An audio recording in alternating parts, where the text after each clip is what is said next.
हे hello hello everyone. Good evening. तो यार थोड़ा सा ना अभी मैं खुद 2 दिन लग रहा है मुझे कि मैं खुद डिसिप्लिन ढंग से फॉलो नहीं कर रहा हूँ। अगर देखा जाए तो इनिशियली हम लोगों ने डिसाइड किया था कि हमारा 4,000 रिस्क रहेगा। रिस्क तो यहाँ पे कंट्रोल में है, ठीक है। लेकिन दिक्कत क्या हो रही है ना कि टारगेट हिट हो जा रहा है। 6 साढ़े 6 हज़ार का टारगेट मैंने सोचा हुआ था वो हिट हो जा रहा है। और मैं सोच रहा हूँ कि मार्केट थोड़ा बड़ा मूव करेगा, बड़ा मूव करेगा, उस चक्कर में जो प्रॉफिट हाथ में आ रहा है ना वो भी मैं गवा दे रहा हूँ कहीं ना कहीं। तो मुझे लग रहा है शायद मैं थोड़ा सा ग्रीड की साइड बढ़ रहा हूँ। तो आई थिंक मुझे थोड़ा सा अपने आप को वापस पुश बैक करना चाहिए कि यार ठीक है, लंबा कैप्चर नहीं करेंगे तो भी कोई बात नहीं, कॉन्स्टेंटली हमें जो हम रिस्क रिवॉर्ड डिसाइड कर रहे हैं वो हमें लेके जाना है। क्योंकि आप देखो, इस दिन जिस दिन मुझे 950 लॉस हुआ, इस दिन में 7-8 हज़ार के आसपास प्रॉफिट था मेरा। अगर मैं इसमें दिखाऊं, ये जो पूरा मैप है, इस दिन में मेरा 7-8 हज़ार के आसपास प्रॉफिट था यहाँ पे। मैंने यहाँ कहीं जब ट्रेड बनाया था, यहाँ पे मेरा 7-8 हज़ार प्रॉफिट आ गया था। और उसके बाद में वापस जब रिवर्स आया तो मैं 1,000 रुपये प्रॉफिट लेके बाहर हुआ, ठीक है। और आज भी देखो, मेरा एनालिसिस काफ़ी सही था। मेरा ये था कि नीचे का ही प्लान करेंगे, तो मैंने यहाँ का ही ट्रेड बनाया था। यहाँ से नीचे बना भी, अच्छा खासा बना, 60-70 पॉइंट मिला मुझे। और यहाँ पे ऑलमोस्ट 10-11 हज़ार का मैंने प्रॉफिट देखा था।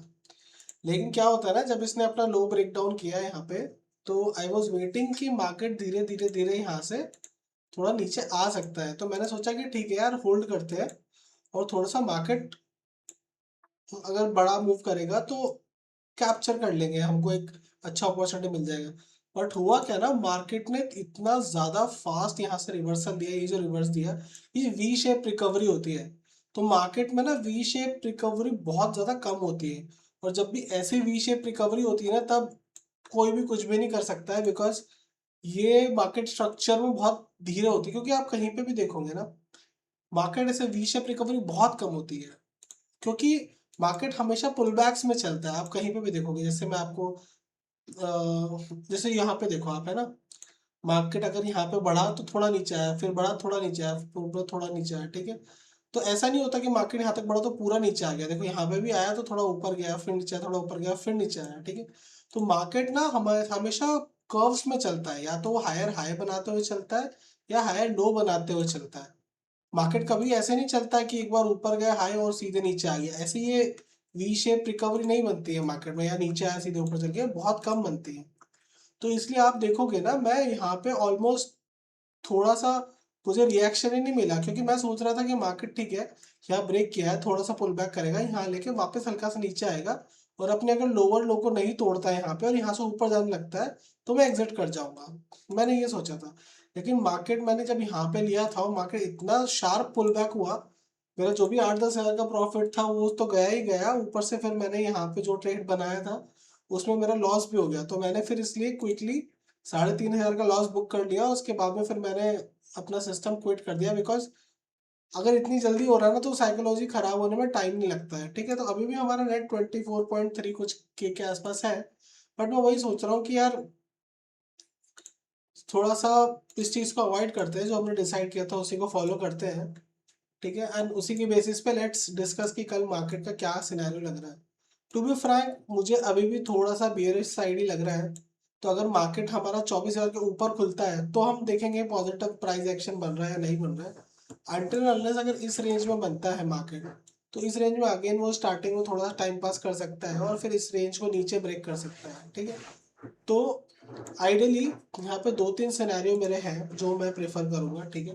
पहला सिनेरियो, अगर इस ये जो हमारा लेवल है 23,930, ठीक है, अगर इसके नीचे कहीं पे खुलता है, इस लेवल के नीचे खुलता है, तो अगेन मैं एक बियरिश ट्रेड ही प्लान करूंगा यहाँ से, ठीक है। और यहाँ से हमारे पास रूम है 80-90-100 पॉइंट का। एक्सपायरी पे अगर आप 80-90 पॉइंट पकड़ लोगे तो आपको आराम से प्रीमियम पे 60-70 रुपये मिल जाता है, ठीक है। तो एक तो मेरा प्लान ये है कि इसके नीचे कहीं भी खुलता है तो मैं अगेन बियरिश ट्रेड ही प्लान करूंगा। और अगर यहाँ पे गैप डाउन यहाँ पे मिलता है तो अगेन यहाँ पे मुझे वेट करना होगा, बिकॉज ये बहुत अच्छा सपोर्ट है यहाँ पे। तो यहाँ सपोर्ट से थोड़ा सा ऊपर जा सकता है मार्केट, ठीक है। तो मेरा पहला प्लान यही है, अगर कहीं यहाँ इसके बीच में कहीं भी खुलता है मार्केट, और अगर ये यहाँ से ऊपर जाता है और यहाँ यहाँ पे आता है, तो मैं यहाँ से एक नीचे का ट्रेड प्लान करूंगा पहला, ठीक है। दूसरा, अगर यहाँ पे खुल जाता है तो यहाँ पे मैं धीरे धीरे प्राइस एक्शन का वेट करूंगा कि मार्केट कैसा प्राइस एक्शन दिखा रहा है, ये इस सपोर्ट को ब्रेक करके नीचे आने का दिखा रहा है या फिर इसको ब्रेक करके ऊपर जाने का दिखा रहा है। ऑल्दो इसके अंदर भी मैं देखूंगा कि अगर मुझे लगेगा इसके अंदर, तो इसके अंदर भी मैं डाउन साइड का ही कोई कॉल सेल करके बैठ जाऊंगा, बिकॉज अगर इस रेंज में रहता है तो थोड़ा बहुत डिके उसको ब्रेक करता है तो थोड़ा बहुत प्रॉफिट मुझे मिल सकता है इसलिए। और ऊपर साइड का सिर्फ एक ही कंडीशन में देखूंगा, जब ये 24,000 के ऊपर मार्केट रहेगा और सस्टेन करेगा, और यहाँ पर भी या तो थोड़ा सा अपना हाई ब्रेक करके सस्टेन करे और फिर मैं कंफर्मेशन पे लूँ, वरना मुझे पॉजिटिव साइड का तो अभी इग्नोर करने वाला सीन ही लग रहा है, ठीक है। 24,000 के ऊपर मैं सोचूंगा लेने का, वो लाइव प्राइस एक्शन में पता चलेगा।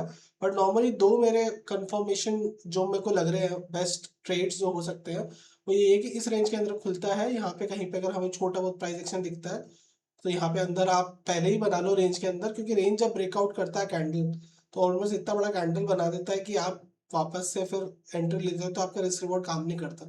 तो इसी के अंदर कोई मिलता है तो यहीं पे आप ले लो, और इसको ब्रेक करता है तो अगेन अपने टारगेट्स बुक कर लो, पहला ये। दूसरा, अगर यहाँ कहीं पे खुलता है तो आने का वेट करो, इस लेवल पे रिजेक्शन दिखता है और फिर वापस आप एक डाउन ट्रेड ले लो। ये दो ही ट्रेड लगता है मेरे को, बाकी बड़ा गैप अप और बड़ा गैप डाउन खुल जाता है इस लेवल के नीचे और इस लेवल के ऊपर, तो आई थिंक उस टाइम पे तो लाइव प्राइस एक्शन ही देखना पड़ेगा कि कैसा रिएक्ट कर रहा है स्टार्टिंग के आधे घंटे, और उसके बेसिस पे ट्रेड लेना पड़ेगा। बाकी आप कमेंट्स में बताना आपको कैसा लग रहा है चैलेंज हमारा, अभी हम लोग डे 17 पे आ गए हैं। बट देखो यही सारी चीज़ें होती है, जैसे यहाँ पे मैं खुद बोल रहा हूँ कि मैंने रूल ब्रोक किया, thinking of capturing big move, है ना। तो ये सारी चीज़ें खुद होती है क्योंकि हाँ मुझे खुद लगा कि मैं ग्रीड में आ गया हूँ, गॉट इनटू ग्रीड।